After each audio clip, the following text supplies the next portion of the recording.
ஒரு சூப்பர் ரிச்சான plum cake recipe எப்படி செய்கிறதுன்னு தான் பார்க்க போகிறோம். அதுக்கு செர்ரிஸ் கொஞ்சம், கேஷ்யூஸ், ஆல்மண்ட்ஸ் எது வேணாலும் எடுத்துக்கலாம். நான் இங்கே கேஷ்யூ நட் எடுத்திருக்கேன்.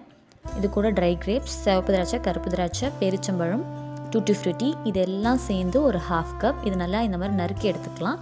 இது கூட பைனாப்பிள் க்ரஷ் 2 டேபிள் ஸ்பூன் எடுத்திருக்கேன். ஸ்ட்ராபெரி க்ரஷ் இல்லை எந்த க்ரஷ் வேணாலும் எடுத்துக்கலாம். ஒரு 1/4 கப் கிரேப் ஜூஸ் எடுத்திருக்கேன். இல்லை ஆரஞ்ச் ஜூஸ் கூட, ஃப்ரெஷ் ஆரஞ்சை கூட எடுத்து நம்ம ஜூஸ் அதில் போட்டுக்கலாம். 2 table spoon mixed fruit jam. Mixed fruit jam வந்து இதுக்கு இன்னும் ஒரு ரிச்னஸ் கொடுக்கும். இது எல்லாத்தையும் நல்லா மிக்ஸ் பண்ணி சோக் பண்ணி வச்சுக்கலாம். கேக் ப்ரிப்பேர் பண்ணுறதுக்கு முன்னாடி இது சோக் பண்ணி வச்சா கரெக்டாக இருக்கும். இப்போ கேரமல் சாஸ் ரெடி பண்ணுறதுக்கு ஒரு 1/4 கப் சர்க்கரையை இந்த மாதிரி லோ ஃப்ளேமில் வச்சு நல்லா கலரி விட்டுட்டே இருக்கலாம். இந்த மாதிரி நல்லா மெல்ட் ஆக ஆரம்பிக்கும். கைவிடாமல் கலரிட்டே இருக்கணும், ஏன்னா இது கசந்துடும். நல்லா மெல்ட் ஆன உடனே லைட் ப்ரௌன் கலர் வரும். இதில் 1/4 கப் சுடு தண்ணி ஆட் பண்ணிக்கலாம். சுடு தண்ணி ஆட் பண்ணி இந்த மாதிரி நல்லா கலரிட்டே இருக்கணும். சாஸ் நல்லா திக்காகிற கன்சிஸ்டன்சி வரும். இப்போ ஸ்டவ் ஆஃப் பண்ணிடலாம். இப்போது 1/4 கப் பட்டர்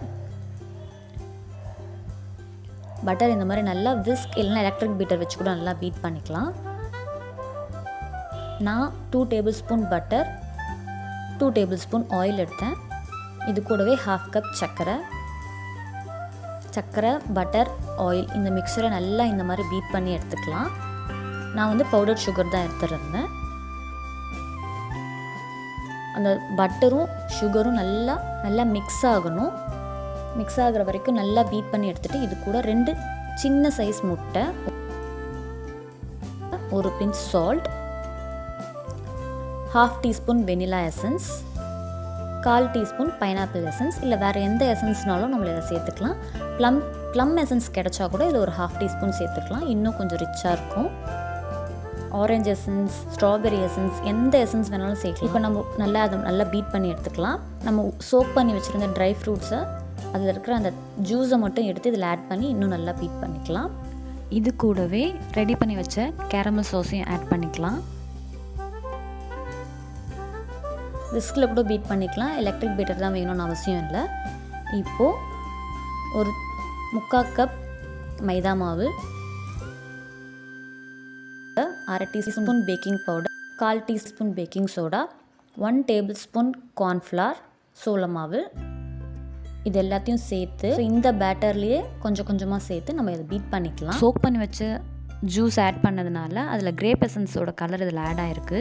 இல்லைனா கேரமல் சாஸ் ஆட் பண்ணால் ஒரு லைட் ப்ரௌனிஷ் கலர் தான் இதோட கலராக இருக்கும். இந்த மிக்சர் ஒரு 1/2 kg வரைக்கும் நம்மளுக்கு வந்து ப்ளம் கேக் வந்து கிடைக்கும்.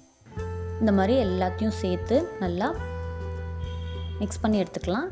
இப்போது ப்ளம் கேக்குக்கு ரொம்ப முக்கியமே அந்த மசால் தான். அதுக்கு ஒரு 4 கிராம்பு, 2 பட்டை, 2 ஏலக்காய் இதை நல்லா சுகர் சேர்த்து மிக்சியில் அரைச்சி எடுத்துக்கலாம். அந்த மிக்சரையும் இதில் சேர்த்து நல்லா பீட் பண்ணிக்கலாம். ஸோ இந்த பவுடர் தான் போடணும்னு இல்லை.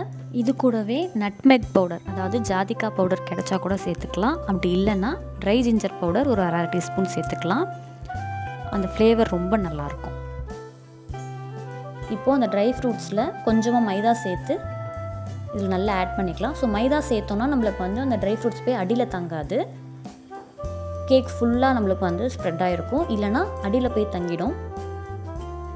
இப்போது ஒரு 6 inch கேக் டின்னை இந்த மாதிரி பட்டர் பேப்பர் போட்டு நல்லா க்ரீஸ் பண்ணி வச்சுருக்கேன். அதில் இந்த பேட்டரை இப்போது இன்னும் கொஞ்சம் மைதா மாவு சேர்த்த ட்ரை ஃப்ரூட்ஸை இந்த மாதிரி நல்லா போட்டு கலந்து விட்டுக்கலாம். இன்னும் கொஞ்சம் ரிச்சாக இருக்கும்.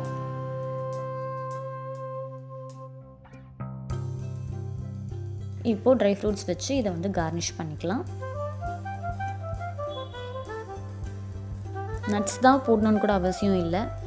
வெறும் செர்ரிஸ், டூட்டி ஃப்ரூட்டி, கிரேப்ஸ் இது மட்டும் போட்டால் கூட ப்ளம் கேக் டேஸ்ட் வந்து பெருசாக மாறாது. இப்போது நான் ஓவனில் 180 டிகிரி செல்சியஸில் 40 to 50 minutes இதை பேக் பண்ணி எடுத்தேன். சூப்பராக இருந்தது டேஸ்ட்டு. அதை நீங்கள் நிச்சயமாக செஞ்சு பார்க்கணும். இந்த வீடியோ பிடிச்சிருந்தா லைக் பண்ணுங்கள், ஷேர் பண்ணுங்கள், சப்ஸ்கிரைப் பண்ணுங்கள். தேங்க்ஸ் ஃபார் வாட்சிங்.